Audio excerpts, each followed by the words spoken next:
Travelista, and I'm back with another video for you guys. And before I get into it, what I'm going to say is go like, comment and subscribe and pass this video on to somebody, as caring is sharing. So yeah, I'm going to start this video now. So this week I've decided to do a video just about Tanzania.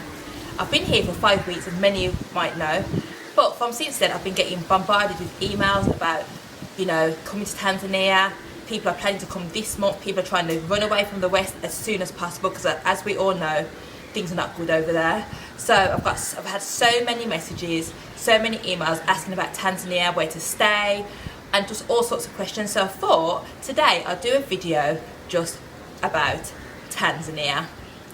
So I'm no expert, let me say that from now. I'm no expert on Tanzania. I've been here for 5 weeks, but I'm a quick learner. So I've learned quite a few things about Tanzania. I want to share it with you. This might take 2 parts actually, because there's a lot to share, but I'm going to share as much as I can in this video. As you know, I'm in beautiful, beautiful Tanzania. Dar es Salaam to be precise. So Tanzania sits just under Kenya. It's the east side of Africa, east coast running down the Indian Ocean, and neighbouring countries are Rwanda, Uganda, Burundi, Kenya, Congo, Malawi, Mozambique. They're all the neighbouring countries to Tanzania. So Tanzania is known for its safaris, its beautiful landscapes. It's just beautiful, and its beautiful beaches. There are some absolutely beautiful beaches here. Things to do in Tanzania include like going to Serengeti, which is like the big national park. You've got Arusha, you've got Kilimanjaro, which is obviously Mount Kilimanjaro. You've got Lake Victoria, you've got Zanzibar. So all these places are all in Tanzania. You've got so many attractions, and there's much, much, much more. There's so many national parks with safaris. You can see elephants, you can see giraffes, you can see monkeys. Most animals are here in Tanzania. You want to come, if you're a safari kind of person, if you're a person that likes nature, this is the place for you. What is there to do in Tanzania? Many people leaving the West are accustomed to a lifestyle of going out, going to eat out in restaurants, fairgrounds, bowling, the cinema, or the movies, as you might say in the US, and stuff like that. And there's these things here, they're by the abundance. There's movie theatres here, bowling alleys, there's restaurants by the abundance. There's fairgrounds for the children, so that they always have fairs. They've got parks. There's so much to do. Obviously, you've also got the beautiful beaches. As Tanzania runs off the coast of the Indian Ocean, you've got beaches running down the side of the whole of Dar es Salaam, should I say, not Tanzania. Because if you go up into the north, Arusha and stuff, you don't have any beaches because it's more inland. But Dar es Salaam runs off the coast of the Indian Ocean, so you've got beaches galore, and they are blue water, white sand beaches, absolutely gorgeous. So where I'm staying at the moment is called Bezi Beach, and so I've got a beach just 10 minutes away from where I'm staying. So you've got Bezi Beach, you've got Kidimbri Beach, you've got Coco Beach, you've got Bahari Beach as well, which is another beautiful beach. There's loads of beaches, and on the beaches you've got white sands, you've got blue, bright, or should I say dark blue water. It's absolutely gorgeous, and I think that's the advantage of being on the Indian Ocean, because even in Kenya, Mombasa, the beaches there are absolutely gorgeous because it runs down the on the Indian Ocean. So yeah, that's one of the advantages of being in Dar es Salaam. You've got the beautiful beaches, and also in Zanzibar. If you go to Zanzibar, the beaches there are absolutely gorgeous. You've got like them kind of cottages that are built on the water. So that's something to go and look at, and I haven't been there myself, but I definitely will be going to Zanzibar. Restaurants, you've got so many restaurants to eat from. So at the moment I'm trying to kind of, you know, keep costs down, so I'm going out buying a lot of food. So in the mornings I always have my breakfast here. So I've got my eggs, I've got my oats, my chia seeds, I've got my fruits. So I'd either make smoothies or I make a breakfast in the morning. But other afternoon, if I'm out, I like to go and eat out. So you have a lot of local places that sell like grilled chicken and stuff like that. So for grilled chicken and rice, half a chicken, it will be something like 8,000 shillings, which comes up to about £2.50 in England. So that might be about $3 in America. That's for half a chicken, rice and like greens, like spinach or something. And then if you want to go to, you've got places like KFC, you've got Pizza Hut, you've got chicken joints and stuff like that. You've got grills, you've got quite a lot of grills and stuff here. And then if you want to go out to eat, like in the evening, there's a lot of like higher class restaurants. So there's things like Felicia's, which is a Jamaican restaurant. You've got Samaki, which is a Samaki means fish, by the way. So you've got Samaki fish restaurant. You've got 2 of them in Dar es Salaam. You've got one in a place called Milamani City. You've got one in Masaki, which is kind of a busy area where most of the clubs and stuff are. And the food there is really, really nice. So you've got somewhere called Cape Town Fish Market, which is it's a restaurant. It's kind of like on the bay. It's like on a bay. It's like water, and then like when you sit, so you'll be sitting here and the water's just there. So there is just such a beautiful place. And then they've got like a live band there on a Friday night. You've got a bar in the middle. It's absolutely gorgeous in that place. And they sell fish, they sell pasta, they sell everything. Gonna do cocktails. I don't drink alcohol, but if you're a cocktail lover, when I'm there, I see loads of people having cocktails and they look really, really good. So there's different ranges of kind of food restaurants if you want to go out and eat a lot. And one of the things that they love here, people have been asking me, what is the local dish? And when I'm in Ghana, like there's a lot of local dishes. You've got okra soup, you've got okra stew, you've got groundnut soup, palm nut soup, you've got light soup, you've got kenke, you've got banku, you've got fufu, you got all that stuff. But here, I must say that I don't know a lot of the local, I don't know, like in Jamaica you've got a lot of like local foods to that area, to Jamaica. So you've got like your ackee, your saltfish, your curry goat, your oxtail, your steamed fish, your rice and peas, you know, your hard food, yam, banana and stuff. And here, what I find is that obviously there's a lot of there's an Indian culture here, so you've got a lot of Indian food in the restaurants. You have a lot of biryanis, curries and stuff. And then on the actual Tanzanian cuisine, if there is actually a Tanzanian cuisine, I haven't seen much. I've seen this ugali, I think it's called, and I think that's something similar to fufu or kenke or banku. You eat it with like stews and stuff, but I haven't really I haven't tasted anything really, any local dishes. Though there's one what everyone eats here, and it's called chips maye. I don't know if I've pronounced that right again, but it's chips maye. And basically what they do is they get chips and they put it into a frying pan, and then they mix up some eggs, and then they throw the eggs in, so it's like a chip omelette. That's about 3,000 T shillings, so that's about, you know, probably just under £1. And everywhere you go they've got chips maye. I've had to stop eating it myself because it's chips and I don't really eat chips, but whenever you go out and you just want something quick to eat, that's what they offer you, chips maye. So yeah, I know that's a local speciality that everybody eats here. So yeah, that's it on the restaurants. And I'm just skimming on the surface with a lot of this stuff because it's just like an overall information on Tanzania, or should I say Dar es Salaam. So that's the restaurants. Gyms. I'm a gym fanatic, so when I got here, one of the main things I wanted to do is find out if they have gyms. And there's quite a lot of gyms. I must say there's about, in Dar es Salaam, I must have counted about 15 gyms. So I go to one called Universal Body Fitness. There's another one called Bodyline Fitness, which is in a place called Mayfair. You've got one called Oasis. You've got loads of gyms here. I must say there's a lot of gyms to choose from, but at the moment I'm not driving, so it's hard to get to, but I'm going to be buying a bike.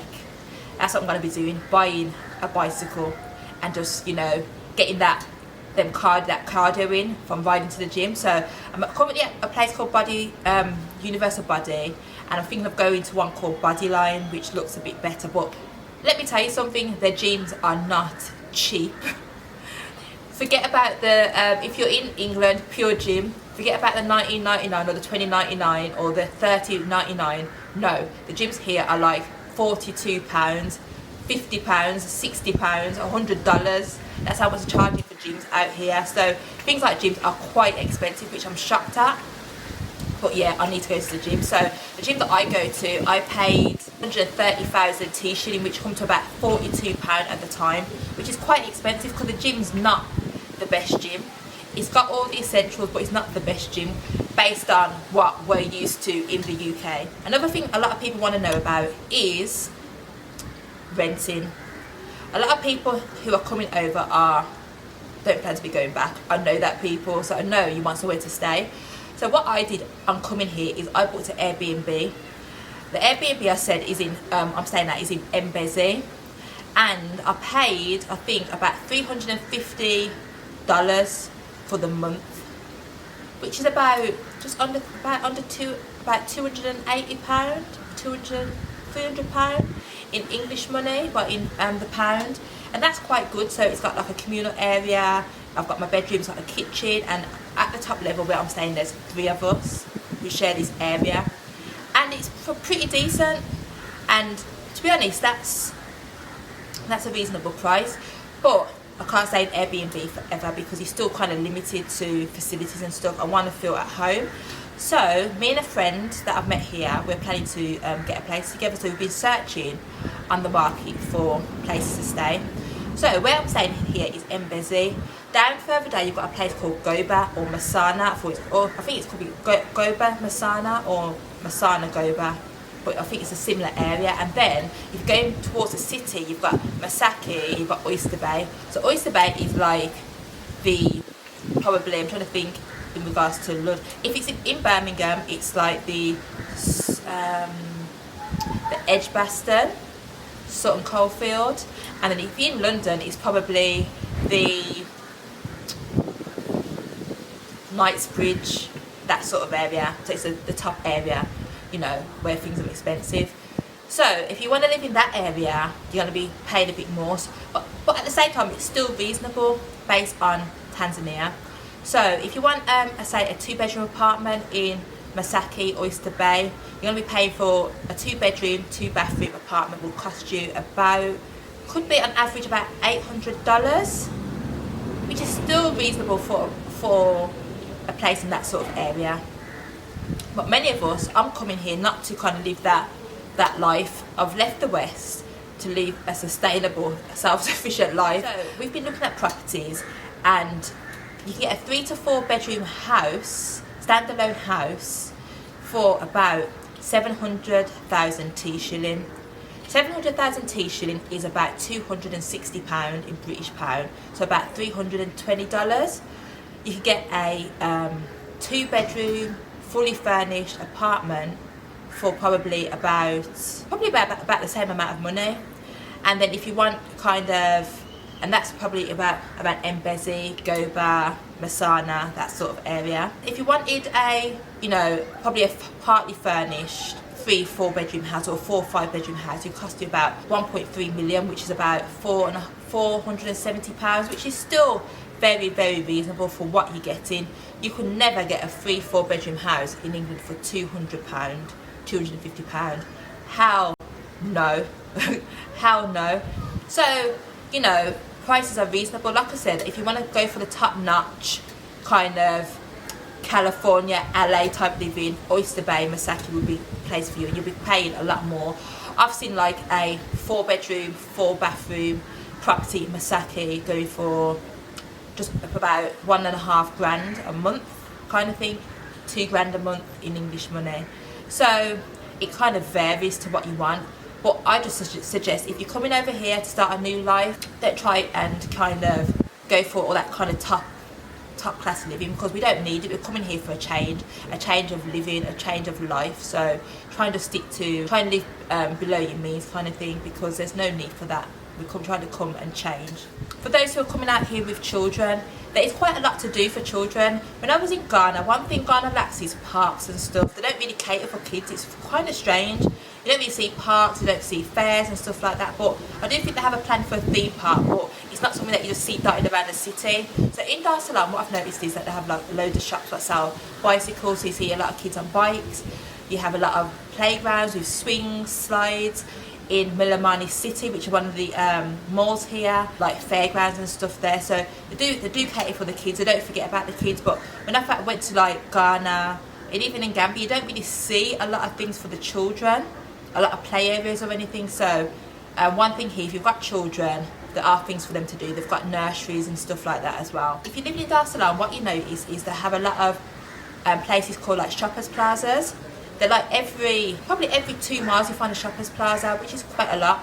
And in the shoppers plazas you have like supermarkets, you have shops that sell cosmetics, hair stuff, you have shops that sell, you know, clothes, boutiques, cafes, internet cafes. You get quite a lot of them all around. Cake shops, you get a lot of dessert parlours, and yeah, that's one thing I've noticed, that you get a lot of shops here. Like you have a lot of like boutique shops, a lot of clothes shops like Primark, what's in the UK, shops like that are similar to like H&M, shops that are similar to, even shops that are similar to like Uniqlo and stuff like that. You've got a lot of shops that you can buy stuff from. So in Milimani City, for instance, you've got a Skechers, you've got the movie theatre, you've got the Apple shop, you've got your Vodafone shop, you've got your sports shop that's like JD or Foot Locker, you've got Woolworths, like your baby shops that sell all your baby stuff. You've got shops like Mothercare that sell baby clothes. You have quite a bit actually. Obviously Tanzania is a lot built up to Ghana. In like Accra Mall, you've got like Mac and stuff, but you don't have that many clothes shops or sports shops or trainer shops. But in Tanzania, what I noticed is that you've got your trainer shops, you've got your shoe shops, you've got your sports shops, you have your Woolworths, you have like your baby boutiques, so you buy all your little baby clothes that look like clothes that you buy in Zara and stuff, like baby Zara and baby H&M. So you do have a big variety when it comes to clothes shops and stuff, so you won't be ever stuck for clothes. Like when I went to Ghana, I found that I bought a lot of like things like crop tops and, you know, your jeans and stuff. I felt like I had to stock up on them because I didn't think I could get them as much in Ghana, or the type that I want. But what I found in over here is that they do supply good quality like crop tops, your little dresses, your t-shirts, your shirts for men, your caps, your baseball caps. You can get all that stuff here. You get them a lot all around kind of thing. So you don't have to worry about stocking up your case with loads of clothes, because you can actually get them here. And there's loads of like little boutique shops that sell really nice clothes, to be honest. Like, I'm shocked, but obviously when you're used to being in the West, it makes you feel like, oh, it's only us that has all this stuff. But coming to Tanzania, I realised that I can get anything that I need here that I can get in the West. Electronics, there's quite a lot of electronic shops as well. You've got a lot of like, there's one called Jumbo Camera Store, which sells cameras, your tripods, your everything that you need to do with cameras. It's a bit more expensive because I think they get taxed highly on electrical stuff here, but you'll find them here. I bought my new camera here myself. In regards to shopping and stuff like that, there's a lot out there. Then obviously you've got your markets. There's loads of markets by the abundance. You find people on the road selling fruits, vegetables, so anything you need in regards to local produce, it's there. I mentioned in my last video, you can get quite a variety of food, because up in Arusha, because it's a lot cooler, they can grow things like broccoli, cauliflower and stuff. When I was in Ghana, broccoli and cauliflower was exported in because they don't grow it there, and broccoli is hard to grow in hot climates. But because places like Arusha are a lot cooler, you can grow broccoli, they grow pumpkin, they grow butternut squash, cauliflower, you get a lot of carrots, obviously, and then all the general stuff like onions, tomatoes, even get grapes here. They even grow grapes here. So you can get most kind of fruits and vegetables that you get in the West here, which is a good thing, because I think when I was in Ghana, I missed out on a lot of things. I've missed like strawberries and stuff, and grapes and pumpkin and broccoli and stuff. And if I wanted to buy broccoli, it was way too much money, so I just stopped buying it. So I was kind of limited on what I could eat for my vegetables. But here, you've got it all here, because it all grows here. A lot of people ask me about buying land in Tanzania, because a lot of people who want to move, their reason is because they want to buy land, they want to do agriculture, they want to build their own houses. And in most countries, like even Ghana, it's free for people who are not citizens of Ghana to buy.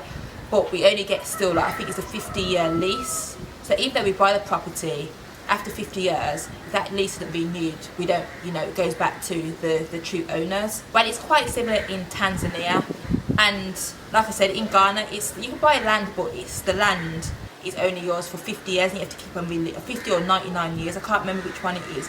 But in Tanzania, it's just an absolutely no-no. You can't buy land if you're not a citizen. However, if you want to go into agriculture, farming, you can lease land off people, and you get proper documents. You get signed documents to say that you're leasing that land of the person for a certain amount of years. So there are ways around it, and obviously, if you become a citizen of the land of Tanzania, then you'll have the same rights as someone who was born here. But going on to citizenship, it's not that easy to get citizenship either, which isn't for most countries.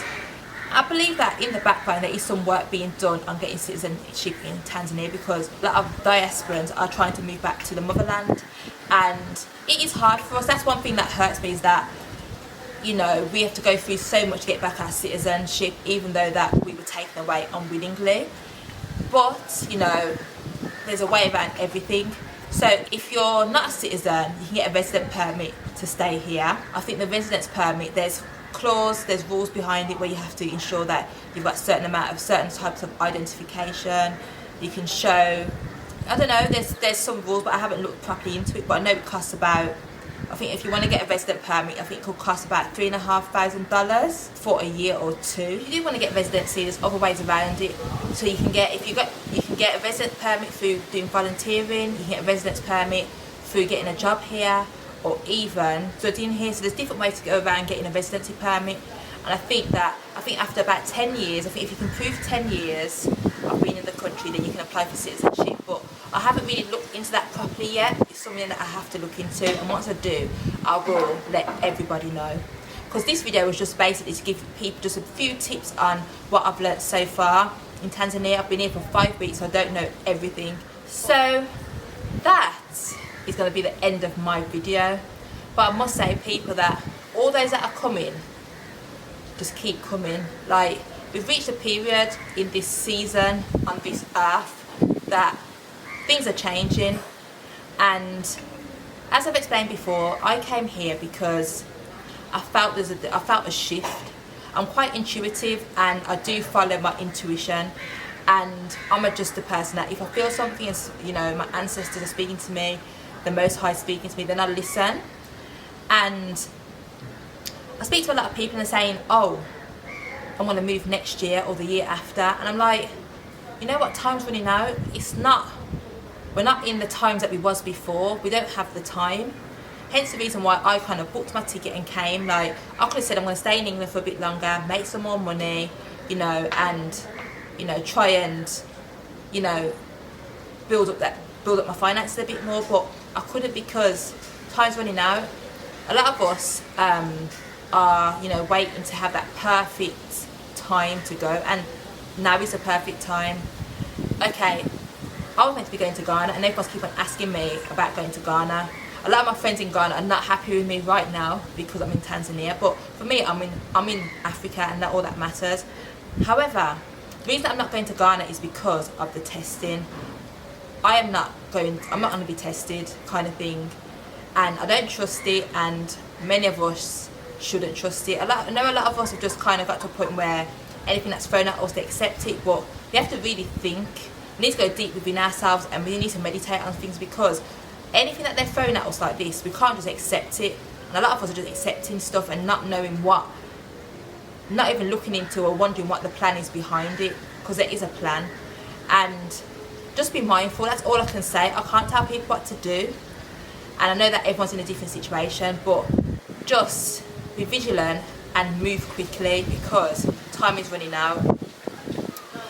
Between now and the end of the year, there's going to be a lot of changes coming, and many of us won't be ready for it. Many of us will, and we will have to leave people behind, and it's sad to say, but we're going to have to. But it's not all doom and gloom.